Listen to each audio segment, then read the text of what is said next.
A special presentation from WFXR Sports. Inside the ACC tournament, this is the road to Greensboro.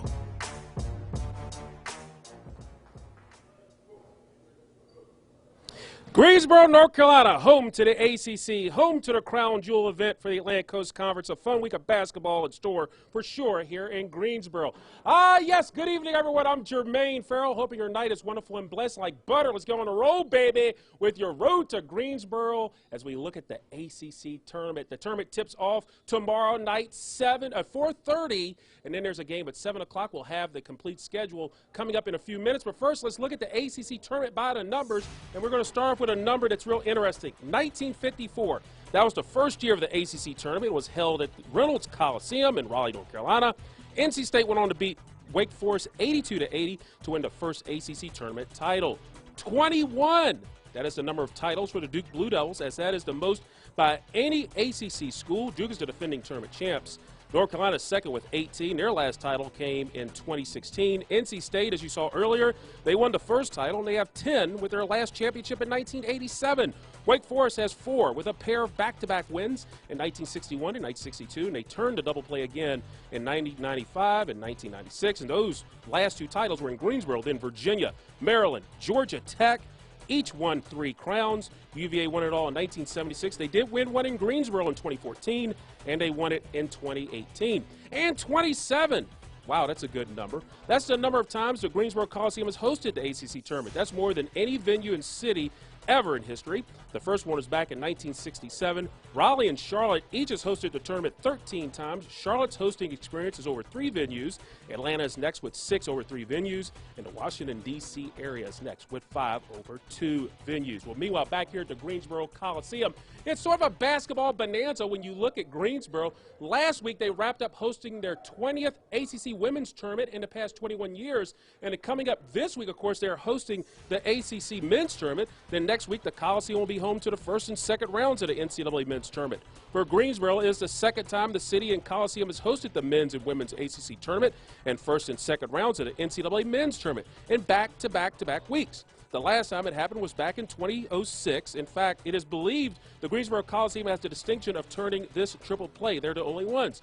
And if you add it all up, between March the 4th and March 22nd, the Coliseum will host 33 basketball games. Rod Goodman, executive director of the Greensboro Sports Foundation, says there's a basketball buzz in the city of Greensboro. It is, if you're a college basketball fan, this is the time to be in Greensboro, North Carolina. If you're a sports fan, this is the time to be in Greensboro, North Carolina. It is, the excitement is incredible, and you can't move in this town without seeing some sort of branding, and whether it's, you know, we are a tournament town. It's a trademark thing for Greensboro, and it's about tradition. It's about the tradition of having this tournament here. This is now the 27th time. So Greensboro has been in the rotation forever. We hope to stay in the rotation forever. The days of us having it every year are gone because we're in a 4-city rotation now, but the excitement in any town when you have college basketball tournament and the first and second round of the NCAA is amazing. You throw in 3 straight weeks, someone has called it the tournament town trifecta, and and it's just it's going to be a lot of fun. Now, the Virginia Tech Hokies, they take action in the ACC tournament. That'll be tomorrow, 7 o'clock. They have the nightcap. They take on the 14th seed, Virginia Tech, the 11th seed, take on the 14th seed at North Carolina Tar Heels. When you look at Virginia Tech this season, they were under the guidance of head coach Mike Young. Now, some of the big highlights from Virginia Tech's season included wins over number 3 Michigan State in Maui, the Invitational, and a double overtime win over North Carolina at the Castle. Virginia Tech got off to a 14-5 start, but they dropped 10 of 12 to end the season. Meanwhile, the defending national champs and the Virginia Cavaliers, they enter the tournament as the number 2 seed, and they get action going Thursday at 7 o'clock as they start off the night session of the tournament. And when you look at in the middle of the season, the Cavaliers lost 3 of 4 ACC games, but the Cavaliers got on a roll. They are on an 8-game winning streak, and they've won 11 of their last 12. UVA is in good position to make the NCAA tournament to defend their title. We have more of the road to Greensboro. We share the story of a Virginia Tech Hokie freshman star as he is lighting it up on and off the court. Plus, the Virginia Cavaliers go to the land of Down Under for a member of their staff. This is the road to Greensboro. Inside the ACC tournament, you're watching the road to Greensboro. Welcome back, good peeps. We are here for the road to Greensboro. We are live here at the Greensboro Coliseum, the home of the ACC tournament, which tips off tomorrow. And as we mentioned before earlier, the Virginia Tech Hokies, they will tip off the ACC tournament tomorrow, taking on North Carolina Tar Heels. That's a 7 o'clock tip-off. And what are the key players on the team? Of course, they recruit a lot of players throughout the country, but one key player shows that it's big for him to be a part of this program. And Ryan Moy spoke with that one player who has his life changed by being a part of the Virginia Tech program. The game of basketball continues to impact lives throughout the country. And for one player right here at Virginia Tech, it's more than just a game. It's a way of life. I never thought I'd end up here, you know. It's just a blessing, and it's just, if you work hard, it's going to pay off eventually. The past 2 years for Virginia Tech guard Tyrese Radford have been special. It's been amazing and better than I expected, knowing that the environment was different. Well, it's way different than where I came from. Born in Oklahoma but raised in Baton Rouge, Louisiana, Radford attended McKinley High School and started all 4 years. That's when the game of basketball set him on another path. Buzz, Dev recruited me late June, July, you know, like at the last minute. So, I mean, if it wasn't for them, I'd be probably somewhere Mississippi, you know, at a JUCO, you know what I'm saying, close to home. Last year, Radford took a redshirt season. He was part of the 2019 Virginia Tech squad that made it all the way to the Sweet 16 of the NCAA National Tournament. But once the season ended, his team went through a major change. My situation, it was kind of tough because, you know, being recruited by Buzz, I'm thinking he's going to be here with me the whole time I'm here, you know. But then knowing Mike Young was coming in, I was like, I don't think he knows too much about me, so I know I'm going to have to even work 10 times harder. Within a couple of practices, I knew I was going to have to show what I have because he didn't know of me or didn't know me. But he took the time out to get to know us, you know. And within the practices, he saw that in me, so he don't expect nothing less. This season, Radford played in all 31 games, averaging 10 points per contest. And with each point scored and every pass made, brings him and his team closer together. Off the court, I feel like as a team and the coaching staff, you know, we always in the facility, we always around each other, and I feel like by always being around each other, we adapted to each other, and it's just stringing together. And I feel like as years go by, it's just going to get our bond's going to get stronger and stronger and better. Not only is Radford looking to find success on the court, he's also looking for it in the classroom. He's hoping he can leave Blacksburg with a master's degree in hand. Local at Castle Coliseum, Ryan Moy, WFXR Sports. Thank you so much, Ryan. Great job on that story. Now, it is a friendship that dates back to the 1990s, clear across the pond, halfway across the world, New Zealand. And WFXR Sports' David de Guzman reports on this special relationship and a connection between UVA head coach Tony Bennett and, of course, his latest addition to his staff, Kirk Penny. It's just been great to be working with Tony again. The story of how Tony Bennett crossed paths with Kirk Penny goes back nearly a quarter century. When I went over after I played for the Charlotte Hornets, I went over to New Zealand, and he was 15 years old. And I remember there was a guy there that said, hey, there's this young guy who's one of the best players in the country. Would you just work out with him, see what you think? I was a, sunny-nosed 15, 16-year-old kid in New Zealand who was probably going to go on to Auckland University and do architecture. And basketball was just something I loved to do. And I worked out with him, and I said, well, he's pretty good. And I invited him then to come and practice with us with our pro team, kind of as a semi-pro team. And just from that moment on, and just watched his career progress, you could see he had special written all over him as a player and a person. Penny went on to play at Wisconsin, helping the Badgers make the Final Four in 2000 under the direction of Tony's dad, Dick Bennett. And while Tony Bennett went on his own coaching path, Penny enjoyed a 15-year professional playing career. Fast forward to the offseason, after UVA's national title run, Penny was brought to Charlottesville as the Cavaliers' director of player development. And my wife and I were evaluating the different opportunities, and we're going back and forth on it, and we decided that I've always wanted to coach. And finally, with my career ending, we pulled the trigger on it. The two-time Olympian, giving back to the sport that gave him so much. I've learned I really enjoy it. I've learned I really enjoy being around the guys and breathing back into their lives. And the thing about this, it's not always basketball. It expands into life. Thousands of miles away from his native New Zealand, Kirk Penny has made Charlottesville and these sidelines his second home, and it could also be the launch pad for a long and successful coaching career in the future. And he has a lot to offer to the game, and what an incredible experience he's getting being here at the college setting. He'll have opportunities professionally to coach or college. The one thing about Tony has been a very, very special relationship because he opened up the world to me. By him coming to New Zealand for 3 years, not only did it provide a way for me to develop into a player that would be good enough, but it opened a door that otherwise probably wouldn't have been open. And I'll always remember that. Bennett now opening the door to a new path for Penny, further strengthening a lifelong friendship. Local in Charlottesville, David de Guzman, WFXR Sports. Thank you so much, David. Great work as always. We are at the halfway mark of the Road to Greensboro show. Coming up, I caught up with the Hokie legend Hoop Stars. He talks about his days in the madness of March in pro hoops career. And we take a tour of a special place ACC sports fans will have an interest in when they come to Greensboro. This is the Road to Greensboro. Inside the ACC tournament, you're watching the Road to Greensboro.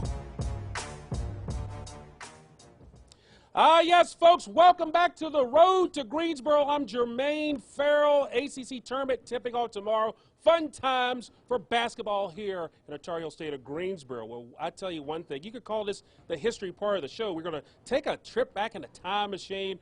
And recently I spent some time with one of the Hokie legends, a key Hokie legend. You could call him the Kentucky Rifleman. He is from the Bluegrass State. That's Glenn Combs, 6'2" guard. He was lighting it up from outside before they even had a three-point line when you look at what he's done over his career. He was a part of that 1967 Virginia Tech team that made it to the Sweet 16 in that regional final. When you look at Combs' career during that particular season, when they made it to that Sweet 16, he averaged, check this out, nearly 21 points a game. This was without a three-point line. He would light it up, baby, from outside.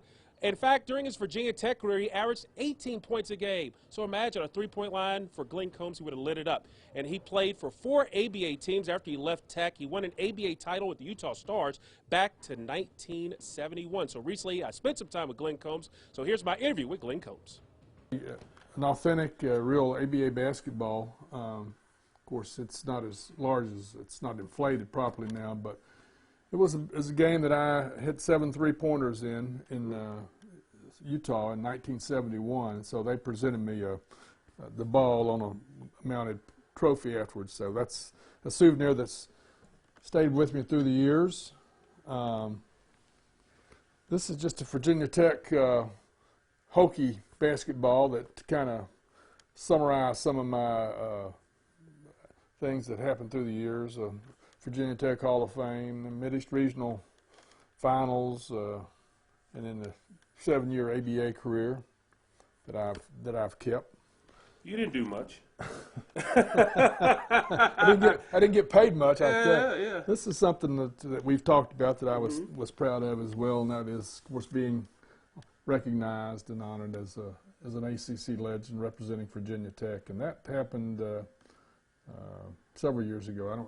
2008. Of course, that's shortly after Virginia Tech had been admitted to the conference. Just your thoughts and expectations before the season started, and number two, how big of an advantage or disadvantage that you guys were an independent? Well, yeah. Going into the season, I don't think the expectations were that high. Honestly, what happened was we had a couple of personnel changes early in the year, and we ended up going with a fairly small team, and we opened the season up against Duke and knocked Duke off. We upset Duke, who at that time was ranked 2nd or 3rd in the country in the preseason poll. So that is really what got our season kicked off in the right direction. Then we came back and beat Purdue in Blacksburg the next night in front of the largest crowd that's ever been in Castle Coliseum. So for a brief period of time there, we were ranked in the top 10. We got beat by, I think, Wake Forest or someone to move us down. But we went on over the course of the year and had a good year. But, yeah, an independent, there was only, just a few spaces open. So we were able to grab one of them. But you look at it now, the ACC, for example, there's numerous teams can get in the tournament. At that time, they only took one team. That was the ACC tournament champion. So being an independent may have, looking back on it, may have played to our advantage that particular year. And we had a great run at the tournament. We went on and we beat Toledo, then we beat Indiana, and had Dayton, who went on to play UCLA for the national championship. Led them the whole game and ended up losing to them in overtime. So what happened there was drafted by San Diego in the NBA and Dallas in the NBA, and I went to San Diego for a visit, and they had just signed Elvin Hayes, who was the number 1 or 2 player in the country that year with Kareem, and the ABA was only 2 years old. Well, actually, I think it had just finished its first year, but they had some pretty revolutionary ideas, like the 3-point rule. They had a wider space inside the lanes. They had the red, white, and blue ball, and it was kind of a guards league. It was, you know, it rewarded outside shooters. And Virginia Tech, that was my primary focus, was my long-range shooting. So that, when it got down to making a decision on where to go, during that era, nobody really made a lot of money anywhere. So it wasn't a money factor. You know, we played, I'm not even going to say what we made, but it wasn't much. But I played, Cliff Hagan was the coach of Dallas. He's from Kentucky. And, you know, he called my parents, hey, we need Glenn to come down here, and all that kind of, the 3-point rule, Cliff Hagan, made me end up going with Dallas. Thank you so much, Glenn, for your time. Great interview right then and there. Now, staying with the history theme, you can't talk about the ACC and the history of it without talking about Greensboro. The ACC was established in Greensboro in 1953, and as you go inside the Greensboro Coliseum, there's a special place that has all the history of the ACC, and it's the ACC Hall of Champions. That was established back in 2011, March of 2011. And recently, Rob Goodman gave me a tour of the ACC Hall of Champions as we take a look with Rod Goodman, the Executive Director of the Greensboro Sports Foundation. So the Hall of Champions, we always want to show our current champions. So we have, for the men and the women, we have an area that showcases the previous academic year's champions. So this monitor just scrolls with pictures of all the different individual men's championships. And then we slide over here and we focus on the athlete of the year. And the men's athlete of the year, guy had a pretty good year last year. I think a couple of people might know about Zion Williamson, but he certainly deserved to be athlete of the year. It's called the Hall of Champions because this shows all of the conference champions. It starts here in 1953-54, that academic year, and then it just goes all the way around up through last year, 2018-19. So this is it. I mean, this is the center of the Hall of Champions, and it says up top, these are our champions. So one of our new pieces in the Hall of Champions this year is a history of the Atlantic Coast Conference and the Greensboro Coliseum. And what's amazing is the parallel nature of these two organizations that were not really related at first in the 1950s when they started. So the conference was founded in 1953. The Coliseum was opened in 1959. So it's pretty amazing to look at this history and how each has evolved through the years. So this is definitely one of my favorite parts of the Hall of Champions. Is we have the timeline of the ACC tournament history in the Greensboro Coliseum complex for men and women. And I mean, all the way back to Frank McGuire when he was coaching at the University of North Carolina, and Dean Smith was his assistant. You know, I mean, look how young Dean is there. And then you just kind of look through here and you see how the conference evolved and the people that coached and played in this league. And Lefty Drizel when he was at Maryland. And here's Mike Krzyzewski, not so thrilled with Lenny Wirtz, the official, in that shot. And here's the Randolph Childress game winner in 1995. Just the moments that have happened through the years, and not to mention the 1982 Tar Heels. I mean, that was a pretty good season for them with a guy that nobody had heard too much about. Jordan. And then he might. I think he's going to make it. I think he's going to do all right. I think he's going to be okay. Yeah, he'll be all right. But this is just really cool. He's got and a then, famous meme now. This is just really cool because then you see when we introduced the women's tournament into the history of the building, and Kay Yao and Sylvia Hatchell, and it goes on down the row here. And to Tony Bennett when the Cavaliers won the ACC men's tournament, and thinking historically, then look another picture of Mike Krzyzewski with his young assistant coach Mike Bray, who went on to Notre Dame and then won the tournament here in 2015. So that is Leprechaun's pretty happy that day. Thank you so much, Rob, for that. It was a great tour. Now, it is normally open on Thursdays, Friday, and Saturday. It's free to get in, but during the ACC and NCAA tournaments, they'll have special hours. They'll be open Tuesday through Saturday. We'll have more Road to Greensboro coming up on the other side. Inside the ACC tournament, you're watching the Road to Greensboro. Welcome back to the Greensboro Coliseum and the Road to Greensboro special. Let's take a look at the ACC tournament schedule. We got it for you. Again, things tipping off tomorrow. Let's take a look at it. 4:30, Wake Forest taking on Pitt, the first game of the night. Then at 7 o'clock, the nightcap, the Virginia Tech Hokies taking on the 14th seed North Carolina Tar Heels. Then the second round games will happen Wednesday starting at high noon. Clemson taking on Miami. Then at 2:30, it's NC State taking on the Wake Forest Pitt winner. 7 o'clock, the night session, the 7th seed Notre Dame taking on 10th seed at Boston College. Then the 6th seed Syracuse, the Orange, taking on the Virginia Tech North Carolina winner. Then the top 4 seeds get going. Thursday, the quarterfinals, 12:30, number 1 seed Florida State taking on the Clemson Miami winner. The number 4 seed in Duke will play at 3. Then at 7 o'clock, the 2 seed, the Virginia Cavaliers, tip things off. At 9:30, the 3 seed Louisville will have their matchup. Then on Friday the 13th, it's the semifinals at 7 and at 9:30. The championship game is at 8:30 on Saturday. So the ACC tournament, baby, rocking and rolling. And we'll have complete coverage for you. You can check us on air and online on WFXRTV.com. And that does it for our Road to Greensboro.